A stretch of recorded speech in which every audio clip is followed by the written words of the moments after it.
Hey guys, Professor Bill, Comic Book University, and Miles Morales Spider-Man, issue number 38. This is Empire of the Spider, part 1. I'm telling you right now, all this is a new storyline, a new story arc starting. But it's got the feelings of an event without having a whole bunch of different characters. I'm telling you, if they just had like 3 or 4, maybe 5 more characters in this one, it would have genuinely felt like a mild Marvel event. It's really got that kind of flavoring. So I'm enjoying this. Let's get talking about who made the comic book. We'll get into the book itself and the story.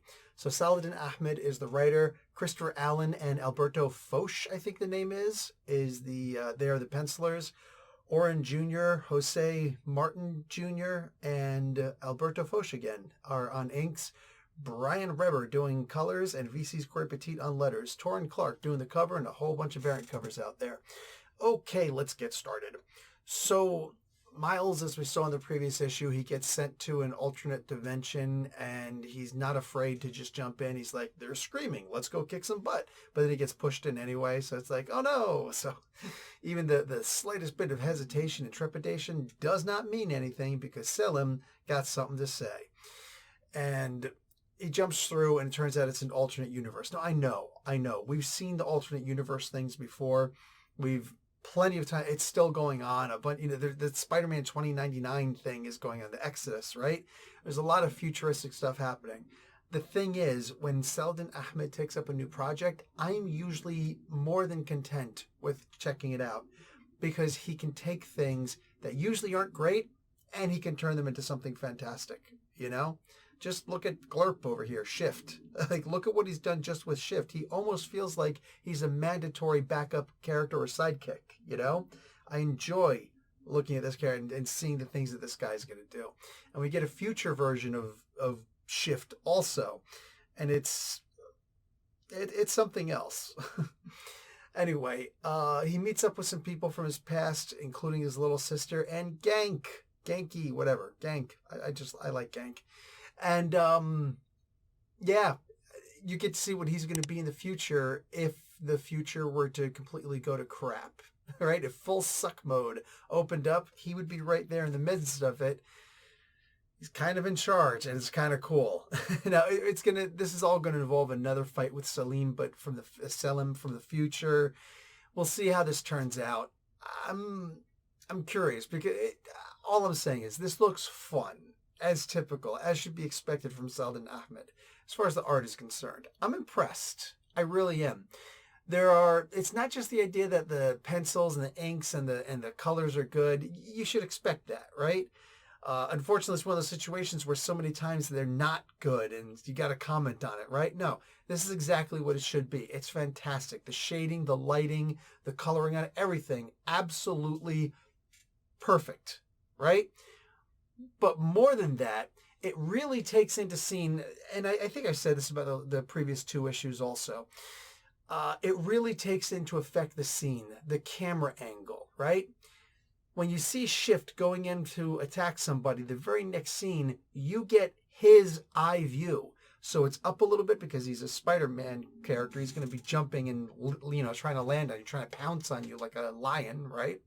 Anyway, and you see the guy looking up at him. You see the hands and the shock in his face.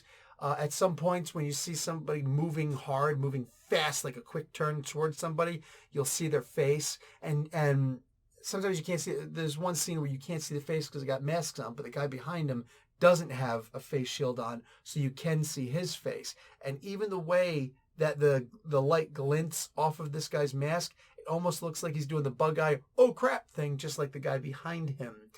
It's this comic book, the artists here, they have a great way of making you feel like you're in the comic book. Like these things that you're seeing, like you're attacking, like you're kicking somebody's butt. And these are the looks that these people be giving you as you're doing these crazy super judo flips and whatnot. Guys, I don't know what's going on with my hair. It almost feels like, Send Hook, from AEW. No, you don't know that? Anyway, if you do, you know. If you know, you know. But anyway, this book is spectacular. The storyline is, I wouldn't say it's exciting, but it's enough to get me to know that it's going to get exciting pretty soon, right? It's one of those things where I feel like I'm enjoying this. This has just the right amount of pace. I'm learning what's happening here. No big forced jump scare surprises. You know, oh my God, look, kids, over here, explosions and fire and kabooms and big sound effects. Nope, none of that. Zero of that. There is fighting. There is action. It's nothing over the top. The book is focusing more on the story side for this issue. Next issue, they're going to have to, you know, pick it up a little bit. There's going to have to be a little bit more fighting. Maybe a loud sound effect. Perhaps a full page, dare I say it, a double page spread. Save that for the final issue of this arc. But a nice full page spread of, you know, a butt being kicked. I don't know. I'm not reading the book. I'm enjoying the book instead. And that's what I think that you guys would be doing also. I'm telling you right now, Amazing Spider-Man, the Spider-Man Miles Morales, these are really good stories that Ahmed is kicking out. And the art and everything is just, this is one of those good comic books that you can pick up. Is this something you're going to want to save and put in your, you know, put in glass, was it CGC or something like that? Maybe, maybe not. That's up to you. As far as I'm concerned, this is the kind of books that you could just Donny Cates it. Just fold it up, roll it up, put it in your back pocket. Sit down and go read it again a little bit later because it's just that good. Pass it to your friend and be like, dude, check this out. This is awesome. You know, these are good stories with great art. And I'm glad to be here for it. It's one of the consistent good books, one of the few consistently good books that Marvel is dishing out. And I'm happy to get a plate. I'll talk to you guys later. Like the video, watch an ad. Professor Bill, Comic Book University. Class dismissed.